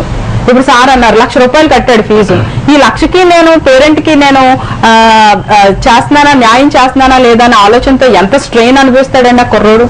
ఇంట్లో కూడా ప్రతిసారి ఏమంటారు, ఒరే నేను శ్రీ చైతన్యలో చదివిస్తున్నాను రా, నీకు ఎంత ఖర్చు పెడుతున్నానో నీకు తెలుసా అని ప్రతిసారి గుచ్చి అడుగుతున్నప్పుడు ఆ విద్యార్థి ఎంత యాతన అనుభవిస్తాడో వాడికే తెలుసండి, మనకు తెలియదు. సో ఇలాంటి పరిస్థితుల్లో స్ట్రెయిన్ లో చదువుతున్నారు తప్ప ఒక అవుట్లెట్ లేదు. సరదాగా బయటకు వెళ్ళి ఆడుకుందాం, ఒక ఫుట్బాల్ ఆడుకుందాం, వాళ్ళకి అందరికీ ఆశలు ఉంటాయి. వెళ్ళి ఫుట్బాల్ ఆడాలి, వెళ్ళి వాలీబాల్ ఆడాలి, పరిగెత్తాలి అని ఎంత ఆశ ఉంటుందండి. ఎందుకంటే అది ఆడుకునే వయసు వాళ్ళది. ఇంటర్మీడియట్ గానీ 10th క్లాస్ గానీ ఇదంతా ఆడుకునే వయసు. డిగ్రీ పిల్లలు కూడా ఆడతారు. విద్యార్థి దశలో ఏదైతే వాళ్ళు సక్రమంగా చేయాల్సి ఇవన్నీ రాకపోవడం వల్ల వాళ్ళు యారగెన్స్ గా తయారవడం ఖచ్చితంగా ఇది one of the factor. It is surely one of the factor అండి. అవుట్లెట్ లేదు పిల్లలకి, అవుట్లెట్ లేదు. వాళ్ళు హ్యాపీగా ఉండేటటువంటి క్రియేటివిటీ అక్కడ మనం కల్పించట్లేదు. ఓకే రాజు గారు మీరే ఉంటారు, ఈ విద్యా సంస్థల్లో క్రీడా సౌకర్యాలు ఉంటున్నావా, పిల్లలకి ఆడుకునే వాతావరణం ఉంటుందా, ఇటు చిన్న స్కూల్స్ నుంచి కళాశాల వరకు ఆ వాతావరణం ఉంటుందా, ఆ ఒత్తిడి తీసుకురావడానికి విద్యార్థి సంఘాలు ఎందుకు కృషి చేయటం లేదు? ఖచ్చితంగా డల్ పీరియడ్ అన్నది ఇదివరకు కంటిన్యూ ఉండేది. మీరు అనేక సమస్యల మీద, హాస్టల్ సమస్యలు కావచ్చు, విద్యార్థి సమస్యల మీద పోరాడుతూ ఉంటారు. ఇలాంటి సమస్యల మీద, సున్నితమైన సమస్యల మీద ఎందుకు దృష్టి పెట్టలేకపోతారు? సార్ మేము దృష్టి పెడుతున్నాం, కానీ అది గవర్నమెంట్ మేము ఫాలో చేసేంత, గవర్నమెంట్ మేము చేసేంత లేదు. కానీ ఎస్ఎఫ్ఐగా మేము చేస్తాం సార్. ఏమంటే ఏ స్కూల్లో ఏ టీచర్ ఉన్నారు, ఏ స్కూల్లో ఏ పీఈటీ లేరు అన్నది మేము వెంటనే స్కూల్ తెరిచిన వెంటనే సర్వే చేసి దాని పూర్తి రిపోర్ట్ తీసుకుని స్థానిక ఎంఈఓ కానీ డిఓ కానీ ఇస్తాం. కానీ దాన్ని పూర్తిగా దాన్ని స్పందించి ఈ రోజుకి మన జిల్లాలో డిఓ పోస్టులో 5-6 మాత్రమే డైరెక్టర్ గా చేసేవాళ్ళు ఉన్నారు. మిగిలిన వాళ్ళందరూ ఇన్ఛార్జ్ డిఓలు సారీ ఎంఈఓల్ని ఎక్కువ మంది వేస్తా ఉన్నారు. ఇలా విద్య మీద పర్యవేక్షణ అనేది తగ్గింది. ప్రభుత్వం తరపు నుంచి విద్య మీద పర్యవేక్షణ అనేది తగ్గింది. దాంతో పాటుగా మీరు అన్నట్టు విద్యతో పాటు క్రీడా రంగం కూడా చాలా అవసరం. ఈ డ్రిల్ చేయడం, గేమ్స్ ఆడడం అన్నది చాలా విద్యార్థి వికాసంగా ఆలోచించడానికి చాలా బాగుంటుంది. కానీ ఇప్పుడు ఏం జరుగుతా ఉందంటే స్కూల్లో కూడా పీఈటీ పోస్టుల సంఖ్య తగ్గించారు. పీఈ పోస్ట్ సంఖ్య తగ్గించమంటే ఉన్న పోస్టులని తీయడంలో ప్రభుత్వం లోపం ఉంది. ఈరోజు స్కూల్లో మేము రాష్ట్ర వ్యాప్తంగా లేకపోతే జిల్లాలో సర్వే ప్రకారం రాష్ట్ర వ్యాప్తంగా 40,000 టీచర్ పోస్టులు, బీఈడీ టీచర్ పోస్టులు ఖాళీగా ఉందని చెప్పి మేము చెప్పాం సర్వే చేసి. మేము ఎస్ఎఫ్ఐగా ఓవరాల్ అన్ని స్కూళ్ళు సర్వే చేసి. కానీ ఇది ప్రభుత్వం ఏం చెప్తా ఉందంటే 10,500 పోస్టులు ఇస్తా ఉంది. మెగా డిఎస్సి తీసి మొత్తం అన్ని స్కూల్లో డ్రాయింగ్ టీచర్ని, అదేవిధంగా గేమ్స్ పీఈటీలని, ఇతర సబ్జెక్టుకి సంబంధించిన టీచర్ పోస్టులు తీయమని చెప్తే అది నీ మెగా డిఎస్సి తీయడం మానేసి నార్మల్ గా 10,500 మంది టీచర్ పోస్టులు ఇస్తామని చెప్తాను. ఆ విధంగా విద్యార్థికి పూర్తి స్థాయిలో మౌలిక సౌకర్యాలు లేకపోవడం ద్వారా, లేకపోతే పూర్తిగా గేమ్స్ మీద దీని మీద ఇంట్రెస్ట్ లేకపోవడం ద్వారా ఆ విధమైన లోపం వస్తుందని చెప్పి నేను చెప్తాను. అంటే దీని మీద దృష్టి పెట్టే అవకాశం ఉంది. ఇప్పుడు చర్చ జరిగిన సందర్భంగా అయినా సరే ఇలాంటి ఇంపార్టెంట్ సమస్యల మీద మీ విద్యార్థి సంఘాలు ఒక మాట చెయ్యాలండి. విద్యార్థి విద్యా సంఘాలు మేము ఇప్పటి నుంచి కాదు, ఇప్పుడు 1970లో స్థాపించిన దగ్గర నుంచే చేస్తా ఉన్నాం. కానీ సపోర్టింగ్ గా ప్రోగ్రెసివ్ గా ఆలోచించే ప్రజాప్రతినిధులు కానీ సీఎంస్ కానీ ఇటువంటి రాకపోవడం ద్వారా ఎడ్యుకేషన్ లో మార్పు రావట్లేదు. సరైన విద్యా విధానం తీసుకురావాలి అని గవర్నమెంట్ అనుకుంటే, దేశాభివృద్ధికి విద్యా విధానమే విద్యార్థులే మంచి బాగుపడుతులు తయారు చేస్తారు అనుకుంటే ప్రభుత్వం తయారు చేస్తారు, అనుకోవడం తయారు చేస్తారు. కానీ ప్రభుత్వం ఏం చేస్తా ఉందంటే విద్యా విధానం ఏ విధంగా కుంటుపరచాలని చెప్పి చూస్తా ఉంది. డిఆర్డిఏ ఐటీడీఏ సంస్థల ద్వారా ఎవరిని ఎక్కడ జాయిన్ చేస్తున్నారు? ఇది government vocational college, government junior కాలేజీలు ఉన్నాయి, గవర్నమెంట్ డిగ్రీ కాలేజీలు ఉన్నాయి. 10th జాయిన్ అయిన విద్యార్థులందరినీ ప్రభుత్వ స్కూల్లో చదివిన విద్యార్థుల్ని తీసుకెళ్లి శ్రీ చైతన్య నారాయణ కాలేజీలోనే జాయిన్ చేస్తా ఉన్నారు. ఒక్కొక్క విద్యార్థికి 50,000 60,000 కట్టి. వాళ్ళని కనుక గవర్నమెంట్ కాలేజ్, గవర్నమెంట్ వొకేషనల్ కాలేజ్లో, గవర్నమెంట్ జూనియర్ కాలేజ్ జాయిన్ చేస్తే గవర్నమెంట్ కాలేజ్ డెవలప్ అవుతే దాంతోపాటు ఏ విధంగా ఉండాలి, ఏ విధంగా టీచర్ పోస్టులు అన్నది కూడా పూర్తి బాధ్యత ఉంటుంది. కానీ ప్రభుత్వమే దగ్గరుండి కలెక్టర్ గారికి తీసుకెళ్లి ఏం చేస్తా ఉన్నారంటే స్థానికంగా ఉన్న కార్పొరేట్ కాలేజీల్లో, ప్రైవేట్ కాలేజీలో జాయిన్ చేస్తా ఉన్నారు. ఈ విధంగా గవర్నమెంట్ విద్యా విధానం ఏ విధంగా నాశనం చేయాలి, భవిష్యత్తులో విద్యా విధానానికి ప్రభుత్వం తప్పుకోవాలని చెప్పి చూస్తా ఉంది. అంటే మన విద్యా విధానం మీద సపరేట్ గా ర్యాగింగ్ సంబంధించి మనం మాట్లాడాలి. ర్యాగింగ్ సంబంధించి మీరు విద్యార్థి సంఘాలుగా మీరు చేయాల్సిన డ్యూటీ ఇంకా చాలా ఉంది. ఇంకా పాత్ర పెంచుకోవాల్సిన అవసరం ఉంది. ఇప్పుడు సమాజం మారుతుంది, విద్యార్థులు వాళ్ళ మానసిక పరిస్థితులు మార్పు చెందుతున్నాయి, రకరకాల సమస్యలు వస్తున్నాయి నేపథ్యంలో పాత విధానంలోనే కాకుండా కొత్త విధానంలో విద్యార్థి సంఘాలు వెళ్ళే అవకాశం. కొత్త విధానాలంటే కొత్తగా ఆలోచించే విధానం చేస్తాం. అంటే విద్యా విధానంలో ర్యాగింగ్ మేము ఎప్పుడు వ్యతిరేకమే, ర్యాగింగ్ యూటీజింగ్ లాంటివి ఎప్పుడు వ్యతిరేకం. అవి పోవాలంటే ఆల్రెడీ చెప్పాను కదా, దాంతోపాటు ఎడ్యుకేషన్ మారాలి. కింద స్థాయి నుంచి పేరెంట్స్ కూడా చిన్నప్పటి నుంచి ఎథిక్స్ అండ్ వాల్యూస్, సమాజంలో మన విధంగా ఉండాలి, విద్యార్థి అనేవాడు చదువుకుని మంచి లక్ష్యం వైపు వెళ్ళాలి అని చెప్పాలి. దాంట్లో విద్యా సంఘం మేము కూడా చాలా దీని వరకు ఆ కాలేజీల్లో రెగ్యులర్ గా ఏదో కాలేజీకి వెళ్ళడం, ఆ కాలేజీల్లో విద్యార్థులందరికీ చెప్పడం, సీనియర్స్ జూనియర్ మధ్యన ఒక బ్రదర్స్ అండ్ సిస్టర్స్ అన్ని ఉండాలి తప్ప ఇవి ఏదో ర్యాంక్ చేయడం సమాజానికి మనకి మంచిది కాదని చెప్పి చెప్తాం. అంటే ఇప్పుడు ఆల్రెడీ ఫస్ట్ కౌన్సిలింగ్ దాదాపు పూర్తయింది, రెండో కౌన్సిలింగ్ కి ప్రొఫెషనల్ కాలేజీల్లో వెళ్తున్నారు, ఇంజనీరింగ్ కావచ్చు, మెడిసిన్ కావచ్చు. మీరు ఎన్ని మీటింగ్స్ ఇప్పటిదాకా జిల్లాలో కండక్ట్ చేయడం జరిగింది, చేశారో చేయాలనుకుంటున్నారు? ఇంకా ఏం చేయలేదు. ఇంకా ప్లాన్ చేసాం ఆల్రెడీ. అన్ని ఇంజనీరింగ్ కాలేజీల్లో సెమినార్స్ నిర్వహించాలని అనుకుంటున్నాం. అది అంటే మనం అనుకున్నంతలో ఈరోజు ఇంజనీరింగ్ కాలేజీలో ఎస్ఎఫ్ఓని పిలిచి సార్ మీరు మంచి విషయాలు చెప్తారు, రండి వచ్చి ఇంజనీరింగ్ కాలేజీ విద్యార్థులు కౌన్సిలింగ్ చేయండి అని చెప్పే స్థాయి ఈరోజు కాలేజీలో లేదు.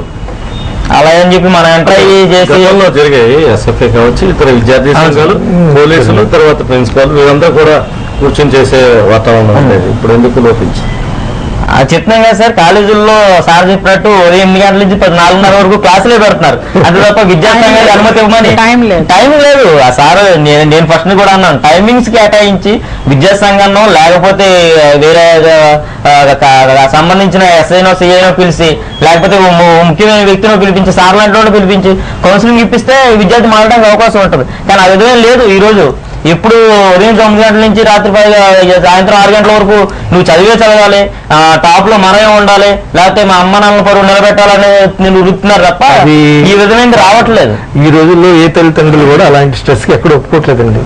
అది గతం.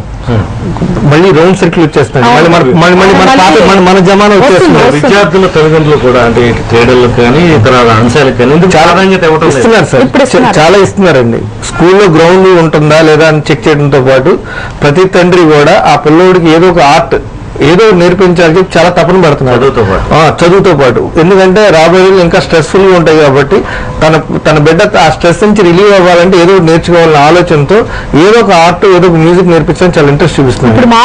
తల్లిదండ్రుల్లోనూ మార్పు ఉంది, విద్యా వ్యవస్థలోనూ మార్పు ఉంది.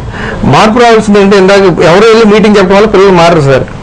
ఎవరో అక్కడ ఉన్న ఫస్ట్ నుంచి కూడా వాళ్ళకి ఇంట్లో ఉన్న పరిస్థితులు, ఆ బ్రాటప్ నుంచి చేంజ్ ఉండాలి. అంతేగాని ఒక రోజుల్లో గంట సేపు మోటివేట్ చేయడం వల్ల పిల్లలు మారిపోతాడు, సినిమా చూడటం వల్ల పిల్లలు మారిపోతారు. లోపల ఉన్న ఇన్స్టింక్ట్ అనేది దానివల్ల ఎలివేట్ అవుతుంది తప్పితే మారటం అనేది తప్పండి. అంటే ఈ రుబ్బుడు విద్య కార్యక్రమం అనేది లేదండి. రుబ్బుడు విద్య గతంలో సార్, రుబ్బుడు విద్య ఎవరు ఒప్పుకోవట్లేదు. పిల్లలు ఒప్పుకోవట్లేదు, పేరెంట్స్ ఒప్పుకోవట్లేదు, మేము కూడా ఒప్పుకోవట్లేదు. ఎవరు ఒప్పుకోవట్లేదు. రుబ్బుడు విద్య గతం, అది పాత పద్ధతి అండి. ఇప్పుడు ఏంటంటే అంతా ఒక ఏంటంటే ఈ క్వశ్చన్ చదివితే ఈ మార్కులు వస్తాయి, ఈ క్వశ్చన్ చదివితే ఈ మార్కులోనే వచ్చాయండి. ఇప్పుడు అలా కాదు కదా సార్, మొత్తం సిస్టమ్ మార్చేశారు. మొత్తం అన్ని రకాలుగా కూడా పిల్లోళ్ళు అన్ని రకాల ఇది ఉంటేనే వాళ్ళు ఎలివేట్ అవుతున్నారు తప్పితే మార్కుల వల్ల ఉద్యోగాలు వచ్చిన సందర్భాలు చాలా తక్కువ ఉన్నాయి సార్. విద్యా వ్యవస్థ ఈ విధంగా దిగజారడానికి దిగజారట్లేదు సార్, తప్పు దిగజారట్లేదు, విద్యా వ్యవస్థ దిగజారట్ల. విద్యా వ్యవస్థలో ఉండే కొన్ని లోపాల వల్ల పిల్లల్లో ఉండే కొన్ని భావన దిగజారుతుంది తప్పితే విద్యా వ్యవస్థ చక్కగా డెవలప్ అయింది. మన వాళ్ళే మన విద్యా వ్యవస్థ చదువుకున్న విద్యార్థులు ఆ మైక్రోసాఫ్ట్ లోను అన్ని చోట్ల ఉన్నారు. సో విద్యా వ్యవస్థ ఎక్కడ దిగజారలేదు, తప్పు. విద్యా వ్యవస్థలో ఉన్న వాళ్ళు కొన్ని విలువలు కొన్ని లోపిస్తున్నాయి. ఆ లోపానికి కారణం చాలా అంశాలు ఉన్నాయి. తల్లిదండ్రులు, అన్ని సమాజము, టీచర్స్, పోలీసులు, అన్ని రకాలు ఉంటాయి, ఒకళ్ళని కాదు. అంటే ప్రభుత్వం ప్రధానంగా దృష్టి పెట్టట్లేదు విద్యా వ్యవస్థ మీద. ప్రభుత్వం కాకుండా ప్రైవేటీకరణ చేయడం లేకపోతే నేను కూడా లేదండి. ప్రభుత్వం కానీ ప్రైవేట్ కానీ ఒక మంచి మెరిట్ స్టూడెంట్ కానీ లేదా ఒక మంచి విద్యార్థిని తయారు చేయడం ప్రభుత్వ రంగం, ప్రైవేట్ రంగం రెండు తమ పాత్రను సక్రమంగానే పోషిస్తున్నాయి. అంటే ప్రభుత్వ రంగాన్ని దెబ్బతీస్తున్నాయి అన్నది విద్యార్థి సంఘాలు కావచ్చు. ఇప్పుడు అతను ఇందాక ఆయన అన్నాడు లేకపోయినా అవును సార్, గవర్నమెంట్ స్కూల్లో చదువుకున్న పిల్లలు కార్పొరేట్ కాలేజీ జాయిన్ చేశారన్నారు. బట్ కార్పొరేట్ కాలేజీ వాళ్ళతో సమానమైన పరీక్ష అతను రాయాలి కదా. గవర్నమెంట్ కాలేజీ చదువుకున్నా వాళ్ళకి వేరే ఎంసెట్, కార్పొరేట్ వాళ్ళకి వేరే ఎంసెట్ ప్రభుత్వం పెట్టలేదండి. వాడు ఆ ఎంసెట్ వాళ్ళతో పోటీ పడటానికి వీళ్ళందరూ విద్యా వ్యవస్థలో ఈ విద్యార్థులను కూడా కొంతమంది ఐటీడీఏ పిల్లలను డెవలప్ చేయాలనే ఉద్దేశంతో జాయిన్ చేశారు. సో విద్యా వ్యవస్థలో ఎక్కడ దిగజాటం అనేది లేదండి. ఎక్కడెక్కడ మనం స్టెప్ బై స్టెప్ పైకి వెళ్తానే ఉన్నాం, మంచి మంచి విద్యార్థులు తీర్చిదిద్దుతున్నాం. విలువలలో పడిపోవడానికి ప్రధానంగా ప్రైవేటీకరణలో వచ్చిన పోటీ కారణం కావచ్చు సార్. ప్రైవేట్ రంగంలో కూడా విలువలు చాలా ఉన్నాయి సార్. ఎక్కడ లేవండి. ప్రతి వాళ్ళు మోరల్ ఎథిక్స్ లో మీరు ప్రతి సంస్థను చూసుకోండి, టాటా బిర్లా, రిలయన్స్, అంబానీ ఎక్కడి నుంచి చూసుకున్నా సరే వాళ్ళు మానవతా విలువలకు ఎక్కడ ఎవరు వాళ్ళ కుటుంబానికి అన్యాయం చేసి బిజినెస్లు చేయట్లేదు. ఎవరి కుటుంబం వాళ్ళకి ప్రాధాన్యత, ఎవరి వాల్యూస్ వాళ్ళు ఇస్తున్నారండి. ప్రైవేట్ రంగం, ప్రభుత్వ రంగం ఎవరు ఇవ్వట్లేదండి. ఈ రోజుల్లో అందరూ వాళ్ళ కుటుంబానికే ప్రాధాన్యత ఇస్తున్నారు, సమాజానికి ఇవ్వట్లేదు. అది తప్పు. వెళ్తే అక్కడ అది నేర్పించేది కొరవాడింది. మంచి విద్యార్థులు వస్తున్నారు, వస్తున్నారు కానీ బట్ ఇన్ఫోసిస్ నారాయణమూర్తి గారు అంటారండి, అమెరికాలో అయితే సోషల్ రెస్పాన్సిబిలిటీ చాలా ఎక్కువగా ఉంటుంది. వీధిలో చెత్త వేయడం అనే అంశాల మీదే వాళ్ళు చాలా ఇంపార్టెన్స్ ఇస్తారు. ఎవరు చెత్త వేయడం కానీ అలాంటివి ఏమి చేయరు. Street is very important for them as important as their house. కానీ ఇండియన్స్ అలా చేయరు. సో ఇది ఇలాంటి విషయాలు నేర్పించడంలో మనం విఫలం అవుతున్నాం తప్ప మనం అన్నిట్లోనే ఫస్టే, అన్నిట్లోని అసలు మనం టాప్. ఇండియన్ కల్చరే టాప్, ఇండియన్ ట్రెడిషనే టాప్. ఇది మన ట్రెడిషన్ కల్చర్ గురించి 10 మంది కాపీ చేసే పరిస్థితి ఉంది మనకి. సో కాబట్టి మనం ఏంటంటే విద్యా వ్యవస్థలో పాఠ్యాంశాలను తెచ్చుకోవాలి, ఆ సమయాన్ని తెచ్చుకోవాలి తప్ప ఇంక ఏ విషయంలో కూడా తక్కువేం కాదు. అయితే నెగ్లెక్ట్ ఉంది, విద్యా వ్యవస్థ నెగ్లెక్ట్ చేయబడుతుంది. ఖచ్చితంగా ప్రభుత్వం విద్యా వ్యవస్థకి, విద్యా అభివృద్ధికి ఇవ్వాల్సిన నిధులు అయితే ఇవ్వట్లేదు బడ్జెట్ లో. సో బడ్జెట్ లో ప్రైవేటీకరణ వల్ల కొంత దెబ్బతిందండి. నేను ఏకీభవిస్తానండి, ప్రైవేటీకరణలో కొద్దిగా దెబ్బతింది. ఏంటంటే రన్నింగ్ రేస్ అన్నారుగా మరి సార్. విద్య అనేది రేస్ ఉండకూడదండి. ఏమైనా రేస్ పెట్టుకోండి, బిజినెస్ రేస్, అన్ని విషయాల్లో రేస్ పెట్టుకోండి. ఎడ్యుకేషన్ రేస్ ఉండకూడదండి. ఎడ్యుకేషన్ ఒకవేళ పిల్లోడు చదవట్లేదు అనుకోండి, పోన్లేండి చదవట్లేదు, వాడు తర్వాత వేరే ఇదిలోనైనా డెవలప్ అవుతాడు. డెవలప్ అవ్వకుండా ఉండడు. మెయిన్ మార్కులు ఒకటే క్రైటీరియా కాదు. సో అన్ని విషయాల్ని క్రోడీకరించి విద్యార్థులు బోధిస్తే ఆల్రౌండ్ డెవలప్మెంట్ అయితే ఖచ్చితంగా వాడు నిజమైన పౌరుడు అవుతాడు. ర్యాగింగ్ లో ఇలాంటివి ఏమి చేయడండి అసలు వాడు. ఖచ్చితంగా సమయం మించిపోతుంది. ఈ కార్యక్రమం ద్వారా విద్యార్థులకి, విద్యార్థుల తల్లిదండ్రులకి, గురువులకి విద్యార్థి సంఘం తరఫున మీరిచ్చే సూచన? విద్యా సంఘం తరఫున మేము ఇచ్చే సూచన అంటే విద్యార్థి అన్నవాడు కింద ఈ చర్చల ఫలితంగా వచ్చింది ఏంటంటే పూర్తిగా కింద స్థాయి నుంచే, గ్రౌండ్ లెవెల్ నుంచే పేరెంట్స్, టీచర్, ఈ విద్యార్థి ముగ్గురమైనా విద్యార్థి పరిపూర్ణమైన విద్యార్థిగా పైకి వస్తాడు. ఈ వచ్చే క్రమంలో పేరెంట్ టైం తీసుకుని విద్యార్థి పిల్లవాడు చెప్పడం, అదేవిధంగా టీచర్ కూడా మంచి విద్యా విధానం నేర్పడంతో పాటు సమాజంలో ఏ విధంగా ఉండాలో చెప్తే మంచి పరిపూర్ణమైన విద్యార్థిగా వస్తాడు ముందుకెళ్ళి. దాంతో ఓకే శ్రీనివాస్ గారు, మీరేమంటారు? ఫైనల్ గా మీరు ప్రజలకు ఇచ్చే మెసేజ్ ఏంటి ప్రేక్షకులకి? నా తరపు నుంచి అంటే పిల్లవాడికి చిన్నప్పటి నుంచి విజయాన్ని ఎలా స్వీకరిస్తున్నాడు, అపజయాన్ని స్వీకరించడం కూడా నేర్పించాలండి. క్లాస్ ఫస్ట్ వస్తే ఎంత ఆనందపడుతున్నాడో, మార్కులు బాగా రాకపోయినా వాడిని ఎంకరేజ్ చేయడం, పిల్లలు ఫస్ట్ ఇన్కల్కేట్ చేయాలి ఆ భావన. అంటే పాజిటివ్ సైడ్ నుంచి కావాలి, నెగిటివ్ సైడ్ నుంచి కూడా చూడటం అనేది ఆలోచించాలి. క్రీడల వల్ల బాగా డెవలప్ అవుతుంది. క్రీడల వల్ల కూడా డెవలప్, క్రీడల వల్లే. బట్ ఆ స్పోర్టివ్ స్పిరిట్ అది వేరు. బట్ ఏంటంటే వాడు ఓడిపోతాను తట్టుకోలేకపోతున్నాడు. రెండు పిల్లలు ఇన్స్టెడ్ ఆఫ్ కంపారిజన్ కాంపిటీషన్ ఉండాలి, పోటీ ఉండాలి, పోలిక ఉండకూడదు. ఈ రెండు భావాల్లో పిల్లల్లో చిన్నప్పటి నుంచి ఎన్కల్కేట్ చేస్తే కనుక ఎక్కడ ఇబ్బంది ఉండదండి. ర్యాగింగ్ సంబంధించి కేవలం అది మానసిక సంబంధించినటువంటి జాడ్యం అనుకోవాలి. అంటే ఎదుటోడు బాధపడుతుంటే చూసి ఆనందం పడేది అది మానసికమైనటువంటి విషయం. సో దాన్ని ఎప్పటికప్పుడు మనం కౌన్సిలింగ్ ద్వారానే మనం ఎక్కువ టైంని నిపుణులంతా ఎక్కువ టైం పిల్లలతో స్పెండ్ చేయడం ద్వారా ఆ ఏజ్ లో ఉన్నటువంటి పిల్లల యొక్క మానసిక దౌర్బల్యాన్ని దూరం చేయాలి. సో ఎదుటోడు బాధపడితే ఆనందపడేదని ఒక వికృతమైన చేష్ట. దాన్ని దూరం చేయడానికి కేవలం కౌన్సిలింగ్ అండ్ పనిష్మెంట్ ఈ రెండే మార్గాలు నా అభిప్రాయం.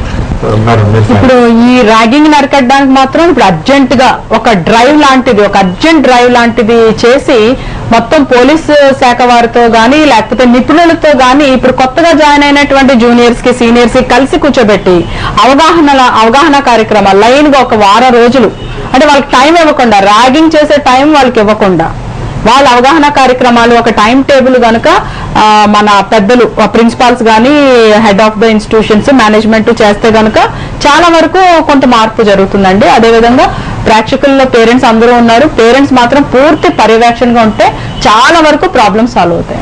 థ్యాంక్ యూ అండి రాజశ్రీ గారికి, అదేవిధంగా శ్రీనివాస్ గారికి, రాజు గారికి ప్రత్యేక ధన్యవాదాలు తెలియజేస్తూ, ముఖ్యంగా ర్యాగింగ్ అన్నది ఒక మానసిక రుగ్మత. ఇది దూరం చేయడానికి ప్రతి ఒక్క తల్లిదండ్రులు, అదేవిధంగా విద్యార్థులు, విద్యార్థి సంఘాలు కూడా కృషి చేయాల్సిన అవసరం ఉంది.